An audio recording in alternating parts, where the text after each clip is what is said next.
ರಾಜ್ಯದ ಮುಖ್ಯಮಂತ್ರಿಗಳೇ ಈ ರೀತಿ ಹೇಳಿಕೆಗಳನ್ನು ಕೊಟ್ಟಾಗ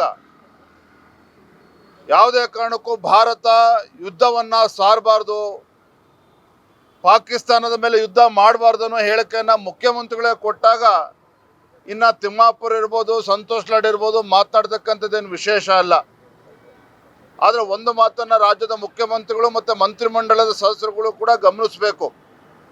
ಅವರ ಪಕ್ಷದ ರಾಷ್ಟ್ರೀಯ ಅಧ್ಯಕ್ಷ ಇರ್ತಕ್ಕಂಥ ಗೌರವಾನ್ವಿತ ಮಲ್ಲಿಕಾರ್ಜುನ್ ಖರ್ಗೆ ಅವರು ಏನು ಹೇಳಿಕೆ ನೀಡಿದ್ದಾರೆ, ಇವತ್ತು ಕೇಂದ್ರ ಸರ್ಕಾರ ದೇಶದ ಪ್ರಧಾನಮಂತ್ರಿ ನರೇಂದ್ರ ಮೋದಿಜಿಯವರು ಯಾವುದೇ ತೀರ್ಮಾನವನ್ನು ತೆಗೆದುಕೊಂಡ್ರೂ ಸಹ ನಾವು ಅದಕ್ಕೆ ಸಂಪೂರ್ಣವಾಗಿ ಬೆಂಬಲವನ್ನು ನೀಡ್ತೇವೆ ಅನ್ನೋ ಮಾತನ್ನು ಮಲ್ಲಿಕಾರ್ಜುನ್ ಖರ್ಗೆ ಅವರು ಹೇಳಿದ್ದಾರೆ.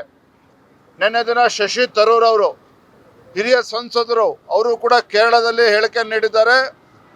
ಇವತ್ತು ಪಾಕಿಸ್ತಾನದ ವಿರುದ್ಧ ಉಗ್ರಗಾಮಿ ಸಂಘಟನೆಗಳಿರ್ಬೋದು, ಪಾಕಿಸ್ತಾನದ ವಿರುದ್ಧ ನಿರ್ದಾಕ್ಷಿಣ್ಯವಾಗಿ ನಾವು ಕ್ರಮವನ್ನು ಕೈಗೊಳ್ಳಬೇಕು ಅನ್ನುವ ಮಾತನ್ನು ಸ್ವತಃ ಶಶಿ ತರೂರ್ ಅವರು ಕೂಡ ಹೇಳಿದ್ದಾರೆ.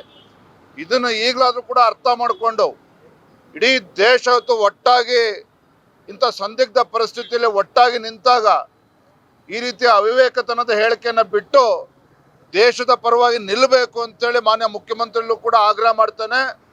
ತಿಮ್ಮಾಪುರ್ಗೂ ಕೂಡ ನಾನು ಆಗ್ರಹವನ್ನು ಮಾಡ್ತೇನೆ.